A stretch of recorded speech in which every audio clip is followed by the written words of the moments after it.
জনকে যদি গান শোনানোর ব্যবস্থা করে দেই, এটা ভালো কাজ না খারাপ কাজ? খারাপ কাজ। এতটুকু তো বুঝছেন সবাই। এইবার ওই যে মোবাইলের মধ্যে ইন্টারনেট, ফেসবুক, এগুলো মুরব্বীদের জানা আছে তো? মাশাআল্লাহ, মুরব্বীরাও আপডেট মুরব্বী না? মাশাআল্লাহ। ফর এক্সাম্পল, এক ব্যক্তি মারা গেল, মারা যাওয়ার আগের দিন তার ফেসবুকে একটা গান সে আপলোড করেছে। তো নিজে গান শোনার কারণে তার গুনাহ হয়েছে, কিন্তু সে মারা যাওয়ার পর সে তো আর গান শুনতে পারবে না, কিন্তু তার আপলোডকৃত গান 50 জন মানুষ শুনলো, দেখলো। তার আপলোড করার কারণে আরো 50 জন মানুষ গুনাহ করলো। সেই 50 জন গান শুনে দেখে যেই গুনাহ কামাই করলো, তাদের একটা পার্সেন্টেজ ওই মৃত ব্যক্তি যে আপলোড করেছে তার আমলনামায় চলে যাবে। এইবার বলেন তো দেখি, কবরে শুয়েও তার গুনাহ কমতেছে না বাড়তেছে? বাড়তেছে। এই জন্য আমাদের সতর্ক থাকা উচিত, নাকি বলেন? সেটাই বলতেছিলাম, আল্লাহ বলবেন এই বান্দাকে জাহান্নামে নিয়ে যাও, ও নেকির পাশাপাশি গুনাহের কাজও করেছে। বান্দা বলবে, আল্লাহ আমাকে একটু সুযোগ দেন, আপনি তো রহমান, আপনি তো রহিম, একটু সুযোগ দেন। আমি দেখি আমার আত্মীয় স্বজন, বন্ধু বান্ধব যারা আছে তাদের কাছে যাই, যদি একটা নেকি আমাকে দেয় তাহলে তো নেকির পাল্লা গুনাহের পাল্লা সমান। একটা নেকি এনে যখন নেকির পাল্লায় দেওয়া হবে, নেকির পাল্লাটা একটু ভারী হয়ে যাবে, আমি জান্নাতে যেতে পারবো। একটু সুযোগ দেন।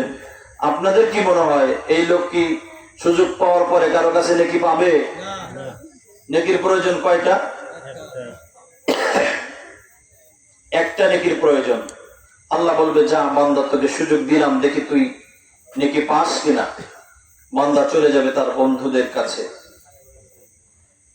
যে বন্ধু দুনিয়াতে তার জন্য লড়েছে, তার জন্য অনেক কষ্ট করেছে, বন্ধুর কাছে গিয়ে বলবে, বন্ধু ওই দুনিয়ার কথা একবার স্মরণ করো, যেই দুনিয়ার মধ্যে আমি আর তুমি একই প্রতিষ্ঠানের মধ্যে পড়ালেখা করলাম। ও বন্ধু, ওই দুনিয়ার মধ্যে তোমার প্রতি ভালোবাসা প্রকাশ করার জন্য একই রকম পোশাক আমরা দুজনে পরিধান করতাম। এ বন্ধু, তোমার মতন করে আমি চুলের কাটিং দিতাম। বন্ধুরে, তুমি যেই বাসায় থাকতে, তোমার সাথে ভালোবাসা প্রকাশ করার জন্য তোমার পাশাপাশি আমি বাসা নিতাম। ও বন্ধু, ওই দুনিয়ার মধ্যে আমি যখন বিপদে পড়ে যেতাম, আমাকে তুমি উদ্ধার করার জন্য শত চেষ্টা করতে। আবার তুমি যখন বিপদে পড়তে, আমি তোমাকে উদ্ধার করতাম। এরে বন্ধু, আজকে একটা মাত্র নেকির প্রয়োজন। তুমি যদি আমাকে একটা নেকি না দাও, আমাকে ওই জাহান্নামের মধ্যে জ্বলতে হবে। আর যদি একটা নেকি তুমি আমাকে দাও, তাহলে আল্লাহর জান্নাতের মেহমান আমি হয়ে যাব। আপনারা কি মনে করেন ওই বন্ধু তাকে একটা নেকি দেবে? আরো জোরে বলতে হবে, দেবে? এইবার বলেন, একটা নেকির কারণে তার বিপদ বাড়লো না কমলো? একটু জোরে বলেন সবাই, বিপদ বাড়লো না কমলো? বাড়লো। এইবার বন্ধু তার আত্মীয় স্বজনদের কাছে যাওয়া শুরু করবে। আল্লাহ বলেন, ইয়াউমা ইয়াফিরুল মারউ মিন আখিহি ওয়া উম্মিহি ওয়া আবিহি ওয়া সাহিবাতিহি ওয়া বানিহি। আল্লাহু আকবার বলেন। আল্লাহ বলেন, সেদিন বান্দা তার ভাই আরেক ভাইয়ের থেকে পলায়ন করবে। না না না, ওই দুনিয়ার বুকে আমারও কোনো ভাই ছিল না। বোন তার ভাই থেকে পলায়ন করবে। বোন ডাক দিয়ে বলবে, ওই দুনিয়ার বুকে আমার কোনো ভাই ছিল না। স্ত্রীও তার স্বামী থেকে পলায়ন করবে, বলবে, দুনিয়ার বুকে আমার স্বামী ছিল না, দুনিয়ার বুকে আমার বিবাহ হয় নাই। এ বাজান, আল্লাহর বান্দা নিজের সন্তানের কাছে যাবে, নিজের সন্তানের কাছে গিয়ে বলবে, বাবা ওই দুনিয়ার কথা একবার স্মরণ করে দেখো। ওই দুনিয়ার মধ্যে শুধুই মাত্র তোমাকে ভালো একটা প্রতিষ্ঠানে পড়ালেখা করানোর জন্য আমি কত কষ্ট করতাম ঈদের দিন তোমাকে নতুন একটা জুতা কিনে দেওয়ার জন্য। ঈদের পর ঈদ, কত শত ঈদ আমি আমার ছেঁড়া জুতা পরে আমি ঈদ পালন করেছি। এমন বাবা আছে না নাই? জোরে বলেন। সন্তানকে ভালো জুতা কিনে দেওয়ার জন্য নিজে ছেঁড়া জুতা পরে এমন বাবা আছে না নাই? বাবা ডাক দিয়ে বলবে, সন্তান আমার, তোমাকে শুধুই মাত্র ভালো একটা পোশাক কিনে দেওয়ার জন্য দিনের পর দিন তালি দেওয়া পোশাক আমি পরিধান করেছি। এমন বাবাও আছে না নাই?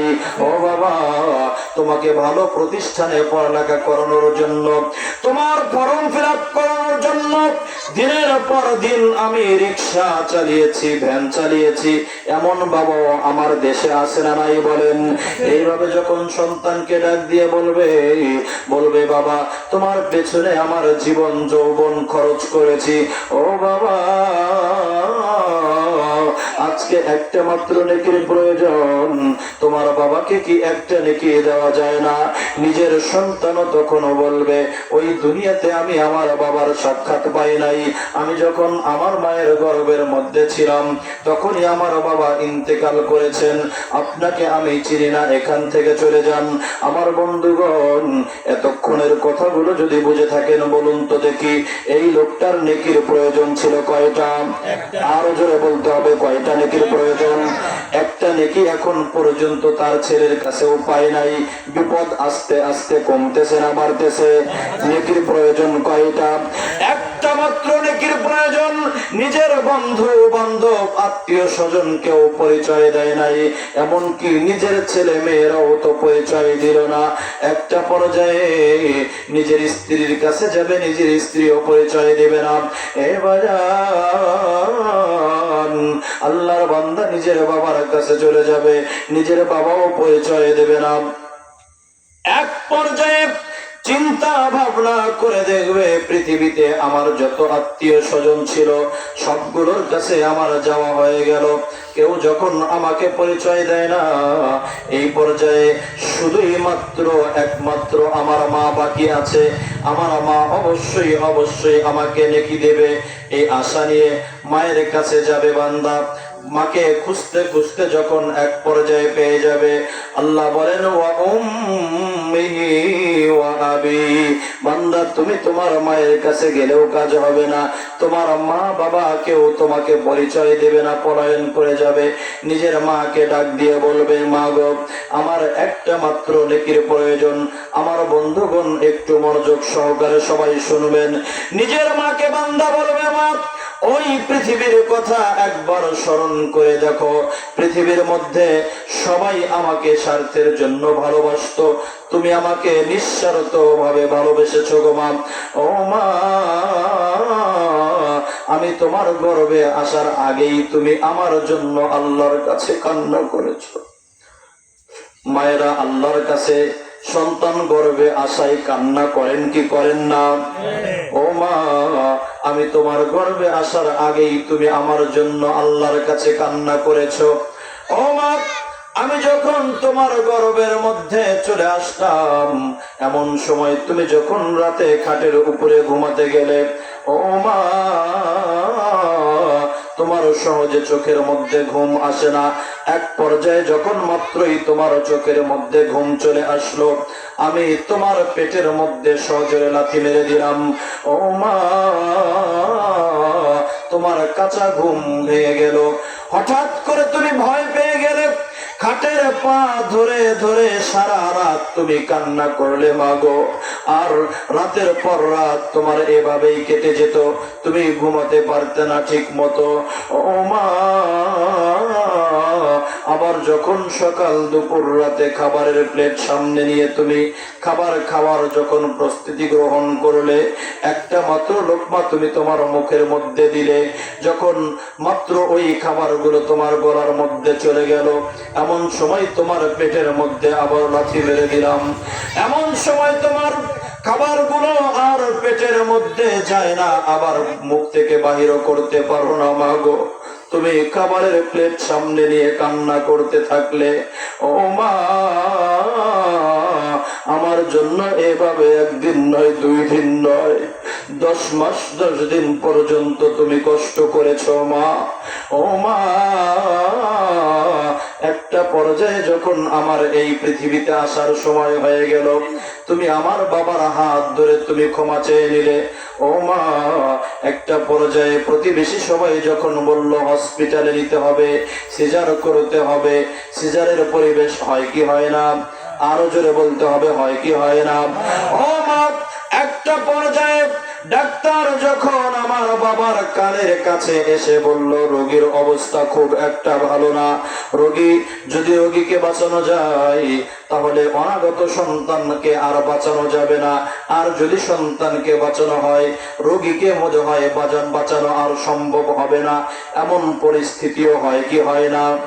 একটু জোরে বলতে হবে, হয় কি হয় না? ও মা, আমার বাবা তো চিন্তায় পড়ে গেল। আমার প্রতি তোমারও ভালোবাসা, আমার বাবারও ভালোবাসা, কিন্তু তোমার প্রতিও আমার বাবারও ভালোবাসা।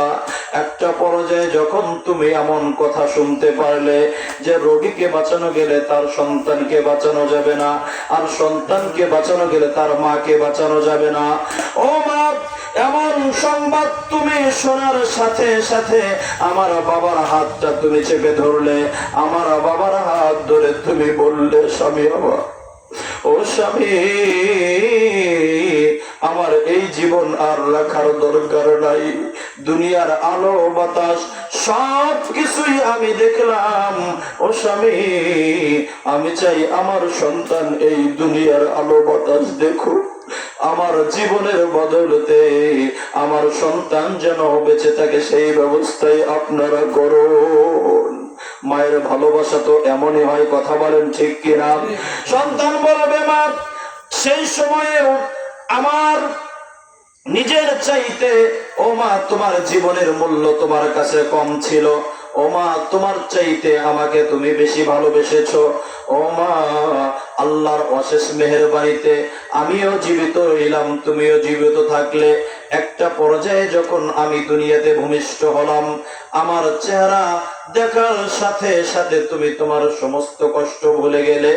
আমি যখন আমাকে নিয়ে যখন তুমি আবার বাসায় ফিরলে, ও মা, কঠিন শীতের রাতে যখন আমাকে এক পাশে শোয়ালে, ও মা, আমি যখন একের পর এক আবার যখন বারবার পেশাব করা শুরু করলাম, শুকনো কাঁথা আর ন্যাকড়া গুলো যখন ভিজে শেষ হয়ে গেল, আর কোনো শুকনো কাঁথা পাওয়া যায় না।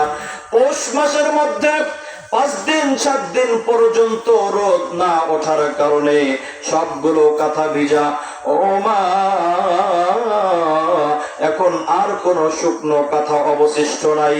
আমাকে যখন তোমার এক পাশে শোয়ালে, আমি সে পাশে যখন পেশাব করে দিলাম, ও মা, সে পাশ থেকে টান দিয়ে নিয়ে আবার অপর পাশে শোয়ালে। কিছুক্ষণ পর আবার যখন সে পাশেও আমি পেশাব করে দিলাম, মা গো, দুই পাশে, ও মা, দুই পাশে ঠান্ডা পেশাব নিয়া আমি সন্তানকে তোমার বুকের উপর রেখে দিয়েছো মা। ও মা, আমার প্রতি তোমার ভালোবাসা এমন ছিল মা গো, তোমার এমন ভালোবাসার সন্তান, এমন কলিজার টুকরা সন্তান আজকে একটা মাত্র নেকির অভাবে জাহান্নামের মধ্যে চলে যাবে। ও মা, একটা নেকি তোমার কাছে আমি ভিক্ষা চাই, একটা নেকি তুমি আমাকে দাও, একটা নেকি যদি তুমি আমাকে দাও আমি আল্লাহর জান্নাতের মেহমান হতে পারবো। আর যদি একটা নেকি তুমি আমাকে না দাও, ও মা, আল্লাহর জাহান্নামের আগুনে আমাকে জ্বলতে হবে। ও বাবা, আল্লাহর কোরআন বলে ওই কঠিন পরিস্থিতিতে গিয়ে নিজের গর্ভধারিণী মাও তার পরিচয় দেবে না, বলবে আল্লাহর নামের কসম, ওই দুনিয়ার বুকে আমার বিবাহ হয় নাই, আবার সন্তান আসবে কোথা থেকে? এইবার বলেন, বিপদ বাড়বে না কমবে? আরো জোরে বলতে হবে, বাড়বে না কমবে? নেকির প্রয়োজন কয়টা? জোরে বলেন। একটা মাত্র নেকির কারণে এই কঠিন পরিস্থিতি হয়ে যাবে। এইবার বলেন, এই পৃথিবীতে আমরা এখন আছি, জীবিত আছি, সুস্থ আছি মহান রবের দয়ায়। এখনই আমাদের তাওবা করে নেকি কামানোর পথ খোঁজার দরকার আছে না নাই বলেন? এবং এটাই আমাদের একমাত্র পথ। এজন্য আমাদের গুনাহের পথ ছাড়তে হবে, নেকির পথে আসতে হবে। এতক্ষণ আলোচনার দ্বারা কি বুঝলেন? আমাদের নেকির কাজ করতে হবে না ছাড়তে হবে? কথা বলেন। গুনাহের কাজ করতে হবে না ছাড়তে হবে?